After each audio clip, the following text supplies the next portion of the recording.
Video শুরু করার আগে আপনাদের সবাইকে জানাই শুভ গণেশ চতুর্থী।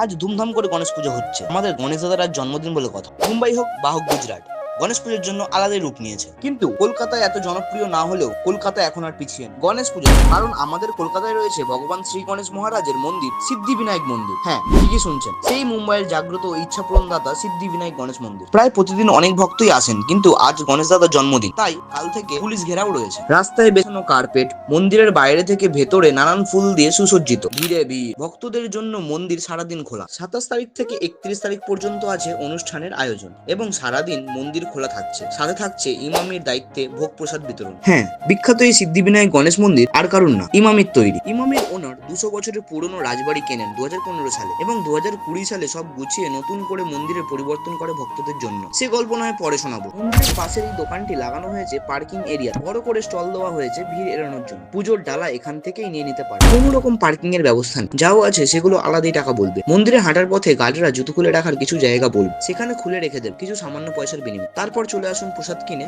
মন্দিরে পুজো দিতে। ভেতরে ঢুকতেই দেখবেন চারিদিক কত সুন্দর করে সাজানো এবং কলা গাছ দেওয়া, সাথে উপরে কাপড় দিয়ে ফেস্টুন করা এবং নিচে কত সুন্দর করে গার্ডেন করা। সামনে তাকালে দেখবেন গণেশ দাদা সেই অপূর্ব রূপ, আর সাথে আছে সোনার গণেশ মূর্তি। সামনে আছে অষ্টধাতু রূপোর গণেশ এবং ডান দিকে আছে ভোলে বাবা, এবং উল্টো দিকে তাকালেই দেখবেন বজরংবলীজির মূর্তি। আর রয়েছে মূষক রাজা, সেগুলো রূপো এবং পিতল বা সোনার হতে পারে, আমার অতটা জানা। মন্দিরে সন্ধ্যা আরতি দেখতে হলে 5:30 নাগাদ যাবে এবং ভোরবেলা 6:30 নাগাদ হয়। প্রতিদিন এখানে পুজোর পরে ঠাকুরের ভোগ দেওয়া হয় বিনামূল্যে। দেখে নিন প্রতিদিনের মন্দিরের টাইমিং। অনেক ইনফরমেশন দিল, তো দেরি না করে টুক করে ঘুরে আসুন। লোকেশন থাকলো ডেসক্রিপশনে।